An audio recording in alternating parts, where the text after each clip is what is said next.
This is Agronomy Moment. I'm Wendell Cohen.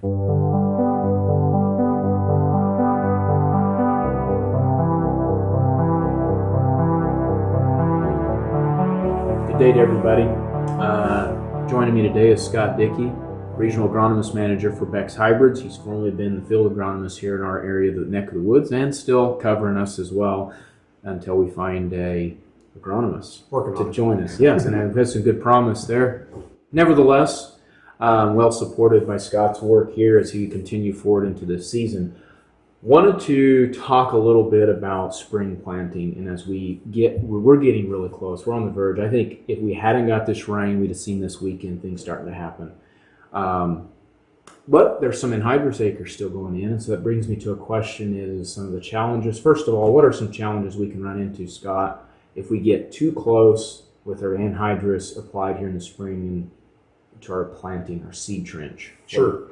Some of the things we can run into be related to damaging that radicle as soon as it emerges from the seed, burning it. And when we burn it, the seed's dead. We see that often, and especially in drier years. So I was a little concerned here a few weeks ago, or even just a few days ago when we were still very dry, would we run into higher risk in terms of even herbicide carryover, but nitrogen burn of our seed. But with the rainfall, that's going to help a little. But for the fields where we still have applications that need to be made, we need to make sure that we can do everything we can to separate the seed from an anhydrous, and that's either through time, by waiting from when we apply versus from when we plant, or by depth, distance in the ground. And what time are you thinking of when you think in terms of days, weeks? Oh, that's kind of $1 million question. To be able to give a specific answer would be false. It'd be hard to do that. But typically if I can get out there to a week, I feel pretty safe. 7-10 days. But we have guys that'll go in and plant right as soon as the anhydrous machine, applicators left the field. It may need to happen. Okay.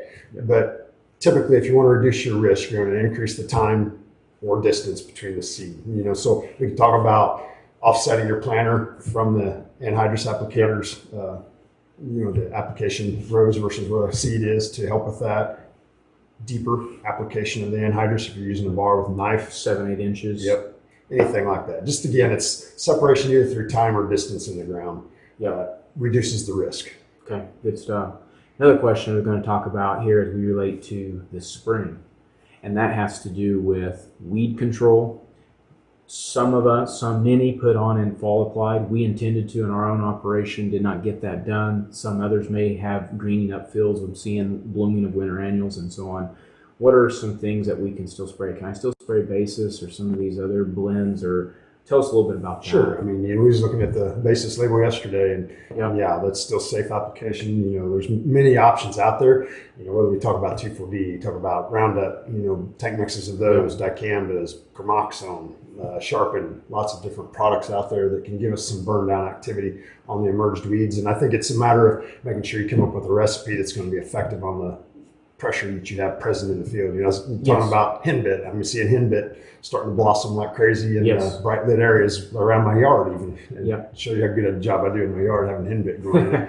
But, lots of options out there, and making sure that we just select programs that will give us a good burn down so that we can start clean and allow our in-season products the ability to do their best. So we don't have to focus on killing winter annuals while we're also trying to get prepared for the big beasts that come during the growing season, like your water hemp and things like that. So tell me a little bit about some products that can help melt some of that a little more fast, because henbit sometimes is so bulky, you start using tillage tools through it and it starts to wad up. Is there anything out there that helps with that, or Gramoxone fries plants down?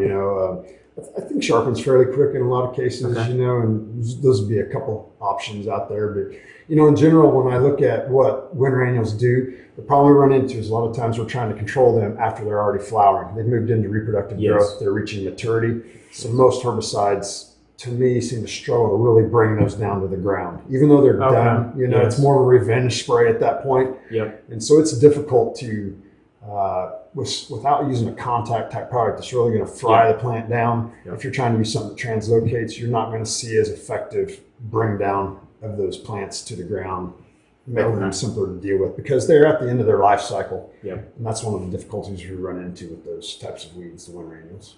Okay, that makes sense. And then And here pretty soon, you think, is Mare's Tail already starting? Oh yeah, yep. Yep. Those guys, Yep. their rosettes are out there everywhere. You're going to have both emergence in the fall and spring with that So species. we're looking at especially corn stalks and stuff where we're not going to be able to take care of those with tillage maybe at this point. They need to be watched real closely because they'll start to bolt here in several weeks or so. Yeah, it won't be very long, especially with the heat, Yes.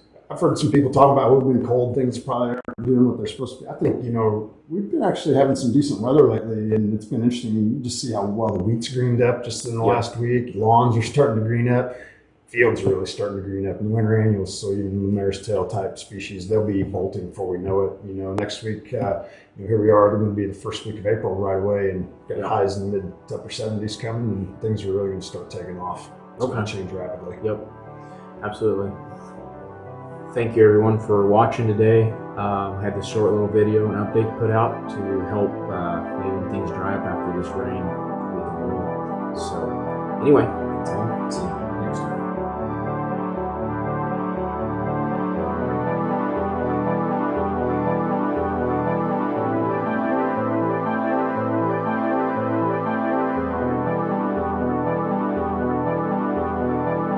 If you need help with your operation, go to topagservices.com/signups to receive alerts.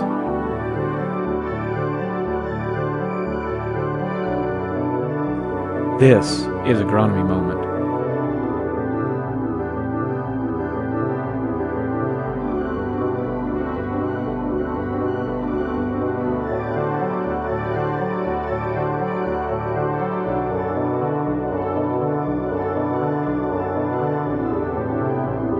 Hey, this is Wendell Cohen, show host and producer.